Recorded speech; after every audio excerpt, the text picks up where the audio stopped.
നമ്മുടെ ചാനൽ കാണുന്നവർക്കൊക്കെ നമ്മുടെ അഡീനിയം ചെടികൾ വളരെ പരിചിതമാണ്. അപ്പോൾ ഇന്ന് നമ്മൾ അഡീനിയം ചെടീനെയാണ് പരിചയപ്പെടുന്നത് കേട്ടോ.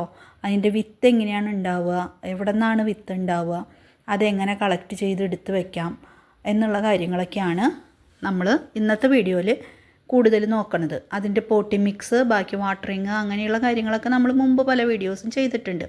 അപ്പോൾ നമുക്ക് ചെടികളിലേക്ക് വരാം. പല നാടൻ വെറൈറ്റികളും പല കളറിലാണ് അഡീനിയം ഉണ്ടാവുക. മൾട്ടിപെറ്റൽ അഡീനിയങ്ങൾ ഇതുപോലെയുള്ളത് മിക്കവാറും ഗ്രാഫ്റ്റ് ചെയ്തതായിരിക്കും. വിത്തുകളിൽ നിന്ന് സാധാരണ നിലയ്ക്ക് മൾട്ടിപെറ്റൽ അഡീനിയങ്ങൾ ഉണ്ടാവാറില്ല. സിംഗിൾ പെറ്റൽ അഡീനിയങ്ങളാണ് നമുക്ക് വിത്തിൽ നിന്ന് മുളപ്പിച്ചെടുക്കാൻ പറ്റുന്നത്. അത് ധാരാളം വിത്ത് ഉണ്ടാവുകയും ചെയ്യും. ഒരു പ്രായം കഴിഞ്ഞാൽ കേട്ടോ, 1 കൊല്ലം മുതൽ ഉള്ള ചെടികളുമെയാണ് നമുക്ക് വിത്ത് കിട്ടുക.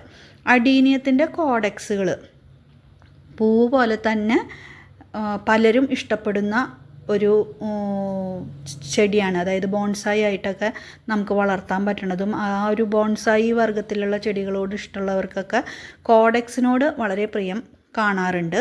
അതേസമയം എന്നെപ്പോലെ പൂക്കൾ ഇഷ്ടപ്പെടുന്നവർക്ക് അതിൻ്റെ പൂക്കളോട് തന്നെയാണ് പ്രതിപത്തി കൂടുതൽ കേട്ടോ.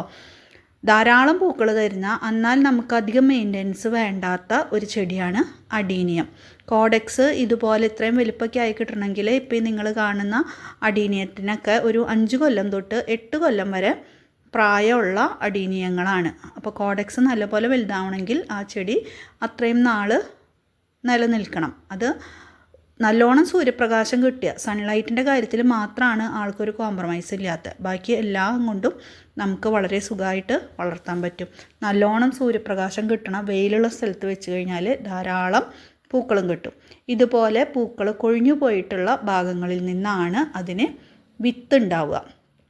ഒരു പോഡിൽ നിന്ന്, അല്ലെങ്കിൽ ആ ഒരു പൂവ് കൊഴിഞ്ഞു പോകുന്ന ഒരു സ്പേസിൽ നിന്ന് ഇതുപോലുള്ള 2 കൊമ്പ് പോലെ ആണ് വിത്തുകൾ കാണപ്പെടുക. അത് കഷ്ടി 1 മാസം തൊട്ട് 2 മാസം വരെയുള്ളതിൻ്റെ ഉള്ളിലാണ് അത് മെച്യൂർ ആവാനായിട്ട്, മൂപ്പെത്താനായിട്ട് എടുക്കുക. മൂപ്പെത്തിക്കഴിഞ്ഞാൽ, അല്ലെങ്കിൽ മൂപ്പെത്തനോട് കൂടിയിട്ട് ഒരു 3 ആഴ്ച 4 ആഴ്ചയൊക്കെ ആയിക്കഴിഞ്ഞാൽ നമ്മളതൊന്ന് ചെറുതായിട്ട് കെട്ടി വെക്കണത് നല്ലതാണ്. ഇല്ലെങ്കിൽ ഇതുപോലെ അപ്പൂപ്പൻ താടി പോലെയാണ് അതിൻ്റെ വിത്തുകൾ. അപ്പോൾ അത് മുഴുവൻ പറന്നു പോകാനും സ്പ്രെഡ് ആവാനുള്ള സാധ്യതയുണ്ട്. അപ്പോൾ അതുകൊണ്ട് അത് കെട്ടി വെച്ചിട്ട് വേണം നമ്മൾ മൂപ്പെത്തിക്കാനായിട്ട്. ഒരു പോഡിൽ നിന്ന് ഇത്രയും വിത്ത് നമുക്ക് കിട്ടും. അതായത് ഇത് മൊത്തം കാണുന്നത് നിങ്ങൾ 2 പോഡിലത്തെ, അതായത് ഒരു മുകളത്തിൽ നിന്നുണ്ടായ 2 പോഡിൽ നിന്ന് എടുത്തതാണ് ആദ്യം കാണിച്ചത്, ഒറ്റ പോഡിൽ നിന്നുള്ളത്. ഒരു കൊല്ലത്തെ അഡീനിയത്തിൻ്റെ വളർച്ച ഇത്രയാണ് ഉണ്ടാവുക. അതിൻ്റെ കോഡെക്സ് അതൊക്കെ വിത്തിൽ നിന്നുണ്ടാവുന്നതിനാണ് കേട്ടോ കോഡെക്സ് ഉണ്ടാവുക. കട്ടിങ്സ് വെച്ചാലും അഡീനിയം പിടിച്ച് കിട്ടാറുണ്ട്. പക്ഷേ അതിൻ്റെ കോഡെക്സ് ഇത്ര വലുപ്പത്തിലേക്കോ ഇത്ര ഭംഗിയിലേക്കോ ഷേപ്പിലേക്കോ ഒന്നും ആയി കിട്ടിയെന്ന് വരില്ല. അപ്പോൾ ഇതൊക്കെയാണ് നമ്മുടെ അഡീനിയത്തിൻ്റെ വിശേഷങ്ങൾ. കൂടുതൽ എന്തെങ്കിലും അറിയണം എന്നുണ്ടെങ്കിൽ നിങ്ങൾ കമൻറ്റ് ചെയ്തോളൂ. അതുപോലെ തന്നെ നമ്മുടെ ചാനൽ ലൈക്ക് ചെയ്യാനും സബ്സ്ക്രൈബ് ചെയ്യാനും ഷെയർ ചെയ്യാനും മറക്കരുത് കേട്ടോ.